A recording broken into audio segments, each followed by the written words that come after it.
Hey everyone, I'm Akira, and in this video I'll show you every single new mount coming in the War Within and how to obtain them. I've split them into sections that reflect what kind of source they come from, so you can easily navigate the video for the mounts you are most interested in by using the timestamps. Let's begin with the rare drop mounts. The very first mount is the Beledar's Spawn.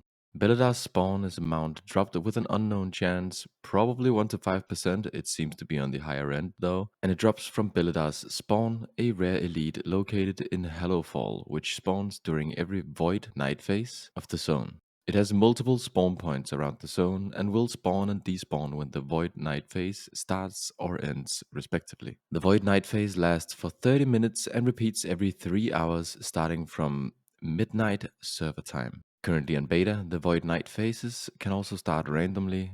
Those random phases last around 10 minutes. This is every spawn point for Beledar's Spawn. I'll also have all the codes listed in the description for you to easily copy and paste them into the game. Also, when you reach Renown 23 with the Hallowfall Arathi, it allows you to purchase Beledar's Attunement from Aurelia Steelstrike, the quartermaster for the Hallowfall Arathi. Using this item, the location of Beledar's spawn will always be visible on the zone map. The next rare drop mount is Siesbarg. It's sort of a rare drop and a quest, but this gorgeous mount is the only non-raid mount that has this model. It's not that hard to obtain, however it does require quite the time investment. Let's get into it. First thing you'll have to do is kill the rare elite mob called Tka'ktath in Ashkahed at this location. He'll have a very high chance of dropping an item called Vial of Tka'ktath. This item starts a questline, ultimately rewarding you with the mount. The drop chance for the Vial is unknown, but seems to be quite high. Once you have the Vial and the beginning quest, you're sent to the Nerubian Alchemist at this location. He'll give you a follow-up quest called Those Are Kiting Words. This quest is where the grind and time investment begins. You'll have to obtain 1500 Nerubian kiting. They drop off of pretty much any beast-like Nerubian. These are what I found to be the best spots of farming in Ashkahed, and I noted how many I was able to obtain in 1 hour at every spot. So at minimum you're looking at 3 hours of intense mob farming for this one quest only. However, I did this solo, and groups will probably speed this up quite a bit, and we might see people finding better farming spots with hyper spawns and so on. The item has about a 50% drop chance.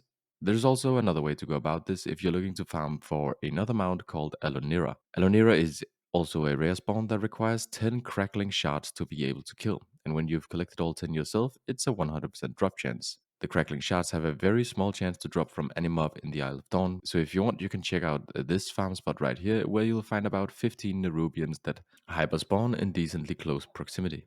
This spot is quite a lot slower, at least solo, than the spots in Ashkahed when farming for Nerubian kiting, but you do have a chance at getting crackling shards as well, which might make it worth it in the long run. Anyway, once you've collected all 1500 kiting, head back to the alchemist and he'll give you yet another grind for 1000 Nerubian venom. This item drops from almost all of the same mobs except for the Swarmite and Beetle mobs. The drop chance seems just about the same, maybe a little lower, but also around 50%. The farm spots for this item is exactly the same as the kiting. Once you've collected 1000 Nerubian venom, head back to the alchemist and you'll receive the last grind quest of the chain, a small ocean's worth of blood. For this, you'll have to collect 500 Nerubian blood, and this one is by far the worst for the simple reason that they only drop from two types of mobs. Skyrazors, which are the same model as the Siesbarg mount, and the more human type Nerubians like these, and the drop rate is about 40%, maybe a little lower actually.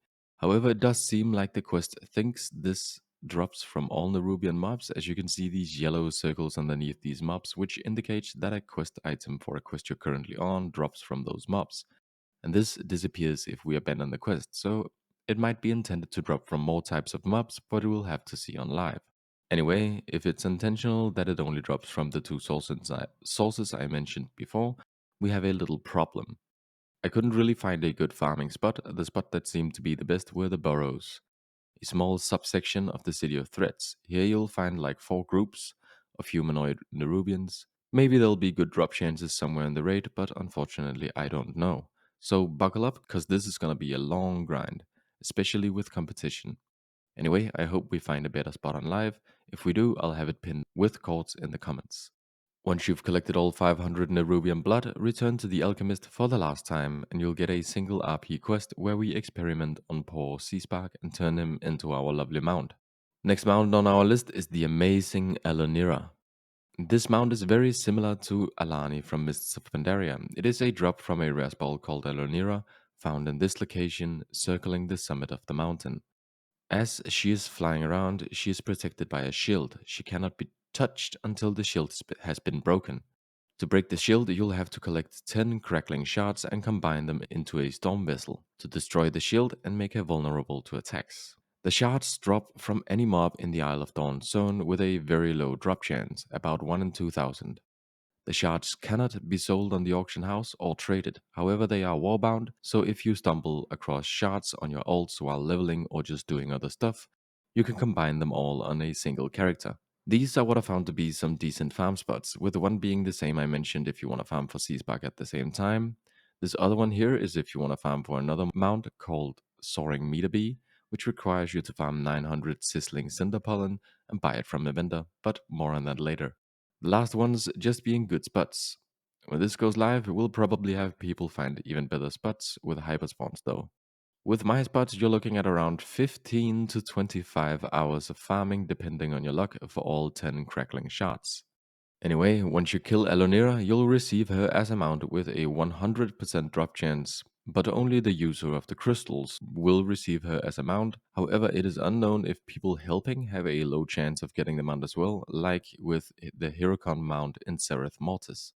The last rare drop mount is the Old Mole Rufus. He drops from a rare spawn in the Ringing Deeps called Lurker of the Deeps. And here's a quest for you guys, as this rare spawn hasn't actually been found on the beta by anyone, and I have tried everything I could possibly think of to spawn this guy. I've drowned, I've fished in this weird swirly, and I've grinded out different toys I thought might have something to do with triggering this rare spawn. Anyway, this is yet to be discovered and probably won't be discovered until it's live and you guys start doing random stuff and somehow trigger it. I'll of course include a detailed description of how it works once it's figured out in the pinned comment of this video. Let's move on to the mounts from raid drops, dungeon drops, and delves. And let's start with the raid drops. First up is the Sureki Skyrazor. This beautiful beast is a drop from the new raid in the Neruba Palace. It drops from the last boss, Queen Anzarek, and it drops on any difficulty, even LFR, most likely with a 1% drop chance if we think about prior raid drops like this. And then we have the mythic raid drop, the Ascendant Skyrazor. This guy also drops from the Queen Anzarek, but with a 100% drop chance for one drop for your raid until the expansion is over, like with previous mythic and boss mounts. Let's have a look at the dungeon drops. And the first dungeon drop mount we'll be seeing is the Stonevault Mechsuit. It is a reward from a quest that is obtained as a drop from Void Speaker Arich, the last boss in the Stonevault dungeon on Mythic. The drop is most likely around 1 to 3% drop chance. The other dungeon drop mount is Wick. This bad boy drops from the last boss of the dungeon Darkflame Cleft, only on Mythic or from the Challenges cache of Mythic Plus. I will also presume that the drop chance is about 1 to 3% for this one. Moving on to mounts that are derived from PvE achievements. And first we have the Shadowed Swarmite, earned from completing the Glory of the Neruba Raider achievement, which as always is the meta achievement for raids that require you to do something special each encounter. Then we have the Ivory Goliathus. This spectacular mount is a reward for completing the achievement Glory of the Delver. Just like other glory achievements for dungeons and raids, it's sort of a meta achievement, but for delves, with special tasks in different delves. First of all, you have to fight your way through delves until reaching tier 8, which is the difficulty that pretty much all of the achievements require you to be at. From here, it's rather simple. Each individual type of delves has a small challenge. It could either be don't let the candle go out at any time, or don't get hit by any mechanic during this type of delve, etc. There's also one achievement for finding all the special treasures inside the different types of delves, and finally one for beating the end boss of delves, which is found in tier 13 of the delves. It is supposed to be pretty hard, almost Mage Tower difficulty, but not quite, according to what developers have said. Another mount from achievements is the Diamond Mechsuit, and this one requires you to get the Keystone Master Season 1 achievement. which requires 2000 rating in Mythic Plus. That is equivalent to timing a plus 5-ish in all dungeons both weeks. We also have some PvP achievement mounts. First, we have the Viscious Skyflayer. It is the Season 1 Vicious mount for playing rated PvP above 1000 rating and filling this bar to 100% by winning. Of course, we also have the Forged Gladiator's Felbat. This is the Gladiator mount Season 1, requiring 50 wins above 2400 rating in 3s. A third PvP mount is the Raging Cinderbee. This beautiful flaming bee mount comes from the open world PvP meta achievement called Rufus's Bid. The achievements are rather straightforward. First, you must earn 1000 honor while in war mode in all of the 4 new zones. Second, you'll have to complete the new PvP world quests 5 times each.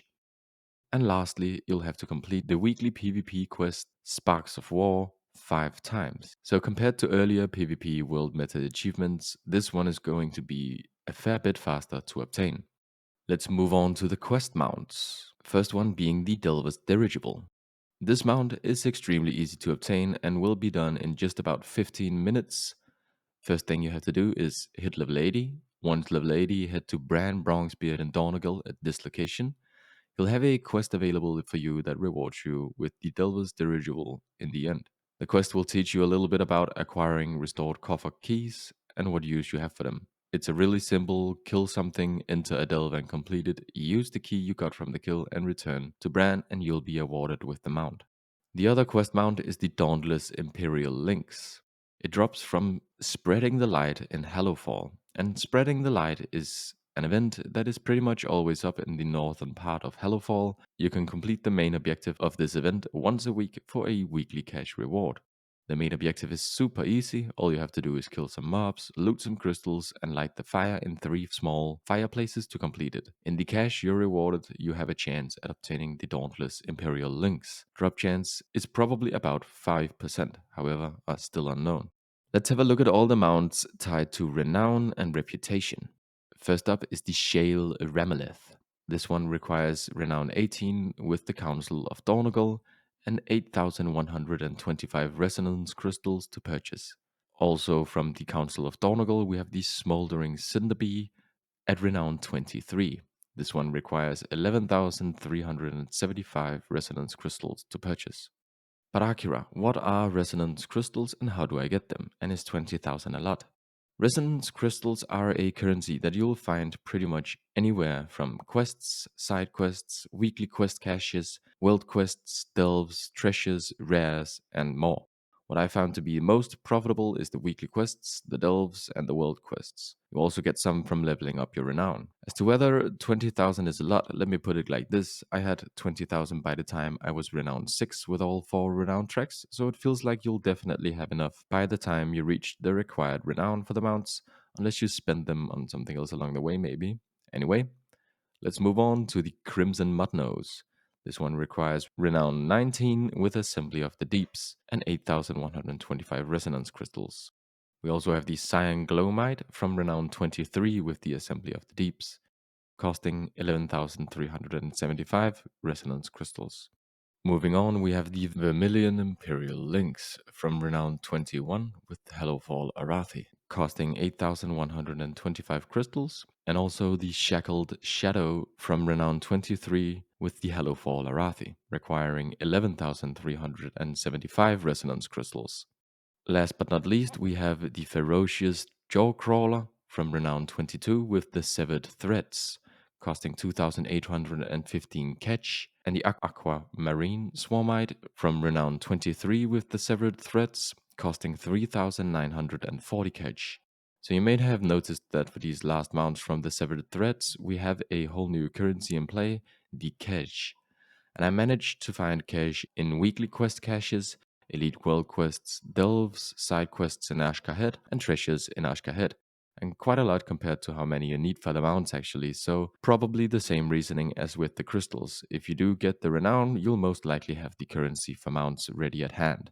You'll also receive quite a lot of cash as a reward for just progressing the renown itself. Moving on, we have 3 mounts, the Widow's Undercrawler, the Royal Court Undercrawler, and the Heritage Undercrawler. So in Ashkahed, in addition to the Severed Threads renown, you'll have three sub-reputations. They work kind of like reputation tracks for Civilian and Rathian, where every week you choose which of the three you want to support, and depending on who you support, you'll unlock bonus objectives in Ashkahed and small extra quests that help you gain reputation for these factions. You do also have the option to choose from these reputations from the weekly reputation quest rewards and such. Anyway, the Widow's Undercrawler is purchasable from the Severed Threads Quartermaster when you've maxed your reputation with the Weaver, the Royal Court Undercrawler when maxed reputation with the Vizier, and Heritage Undercrawler is maxed reputation with the General. Each rank of reputation is 2500 rep, and there's a total of 9 ranks, so it's a bit faster to max these out than the Renowns. Let's move on to the profession mount. We only have a single profession mount so far, and that is the Crowd Pummeler 230. It is, of course, an engineering mount, so here's how you get it. Upon learning Khaz'algar engineering, you'll be able to come across pile of rusted scrap from various sources like treasures, mobs, and such. You can also use the ability Pilfer Through Parts to turn pretty much any new and old part into pile of rusted scrap.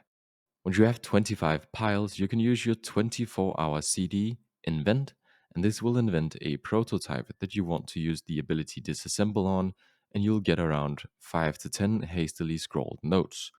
And once you have 15 hastily scrolled notes, they can be combined into comprehensively organized ideas. Using this item lets you choose between 3 new schematics at random, one of which could be the Crowd Pummeler 230. It took me 26 comprehensively organized ideas before I could learn the Pummeler schematic. That means a lot of invents, however, you can speed it up a bit, as you can also get prototypes from the ability Scour Through Scrap. However, you are not guaranteed to get a prototype, and you'll have to go through way more scrap than if you just use the daily CD. However, it is a possibility.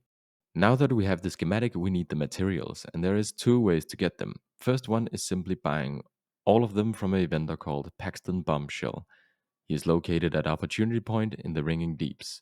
If you decide to buy them all from this vendor, the cost will total at 3.1 million gold. Another way to have a small chance at getting some of the parts is through pilfering for parts. You'll have to unlock the profession trait parts under the Inventing Engineering Specialization tree to be able to proc the mats for the mounts. None of the mats, however, are soul-bound, and this means all of them can be sold and purchased on the auction house, so you might find cheaper prices for the mats here than the vendor. Also, the mount itself is actually BOE, so it can also be sold on the auction house, but I do expect it to sell for quite a lot for the first few months of the expansion, but it will of course go down in price over time as more people learn to craft it and the market is flooded with mats. I just want to quickly mention that this video is sponsored by absolutely no one, and it did take a lot of hours to make, so if you want to support me anyway, my brother helped me make these cool leather card holders with art that he made inspired by some iconic mounts. Link is in the description. Thank you. Let's move on to the world achievements, events, and sort of secret mounts. First up is the Swarmite Sky Hunter. This one is obtained from acquiring the Khaz'algar Glyph Hunter achievement. This achievement requires you to collect all the available skywriting glyphs in all 4 new zones. It can be done fairly quick, to be honest, if you know where to look. So all the coordinates will be listed in the description for you to easily copy and paste into the game.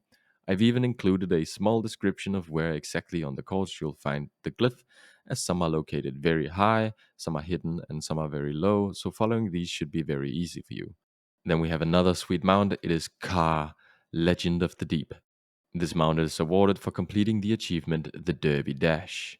This achievement requires you to participate in the Beledar fishing derby and catch all available fish in Khaz'algar within the time limit. So, let me explain. The fishing derby is an event that happens every Saturday and starts in Hallowfall at this location.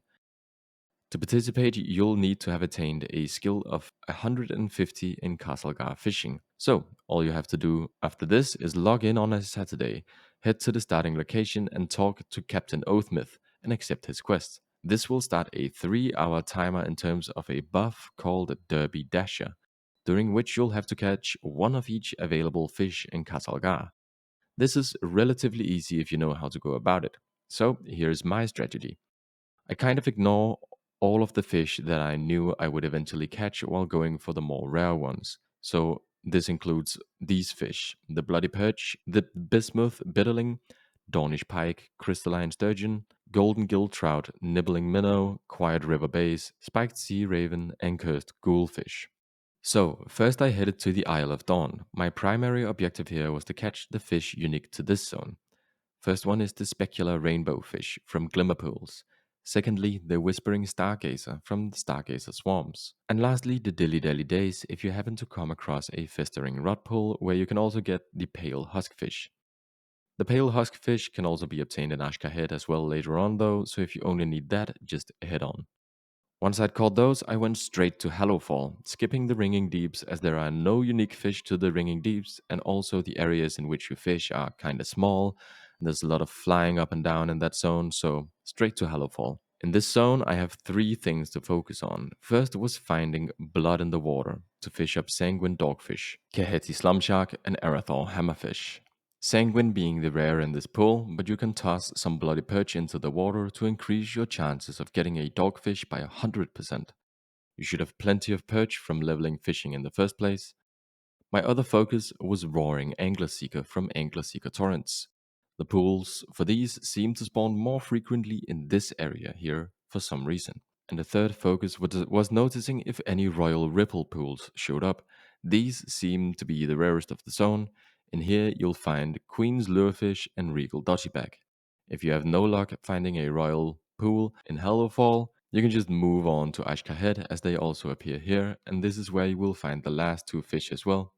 First one, the pale huskfish from Infused Ichthysbill, if you didn't get it in the Isle of Dawn, and that leaves us with just one fish, the Awoken Coelacanth.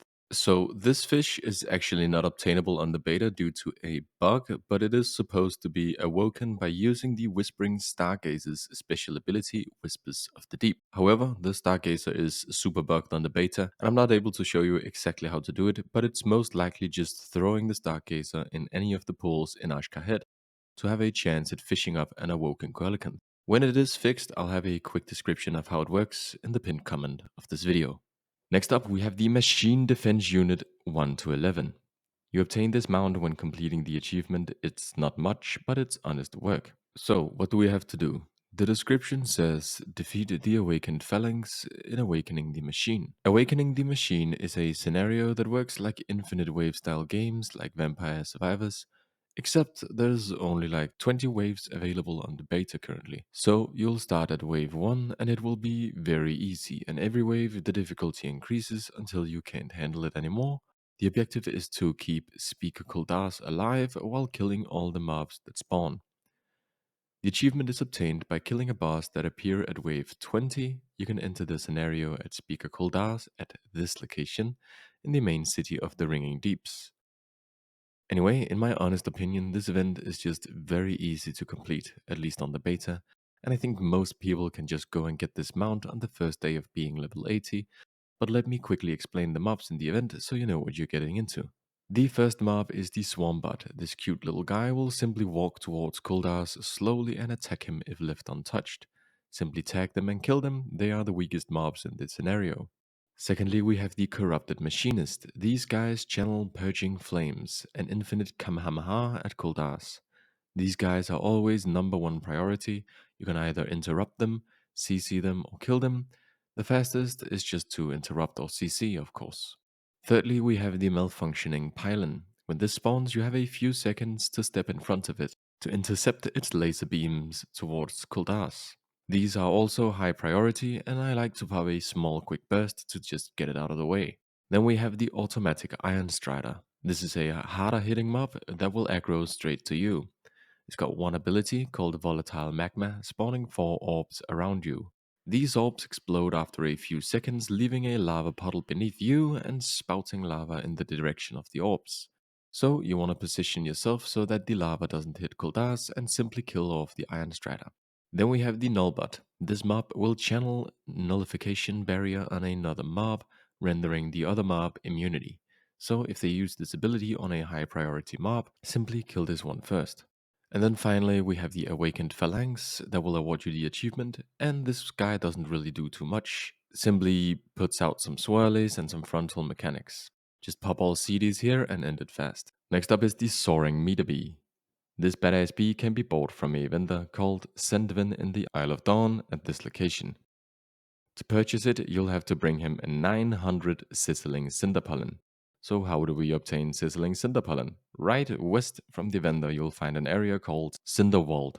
And this area is packed with small and big bees and honey slime. The bigger creatures in the area are elites, and all you have to do is kill every single elite being in the area until they've dropped 900 Sizzling Cinderpollen to you. The elites drop about 1 each on average, and the non-elites have a lower drop chance in my experience. So kill 900 bees, and eventually you can force one to become your mount. Then we have the Slatestone Remolith from the achievement Allied Races Earthen. So this mount is pretty simple. You unlock it by unlocking the Earthen Allied Race. And the Earthen Allied Race is unlocked by completing the full campaign in Khaz'algar. And a few side quest chains, one called the Morning Rise, starting at this location, the Broken Tools, starting at this location, and Merrick's and Steelvein, starting at this location. So just complete the campaign in those 3 quest lines, and you'll be awarded with the Allied Race Earthen and the mount as well. That is it for this video. Thank you very much for watching. Once again, a video like this takes more than 100 hours to make, and I would greatly appreciate any support if you actually enjoyed it. Anything from a simple like, a subscribe, to even becoming a member of my YouTube channel will help me out a lot more than you know. Anyway, stay tuned for more mount guides coming in the future, and as always, have a wonderful day. Bye!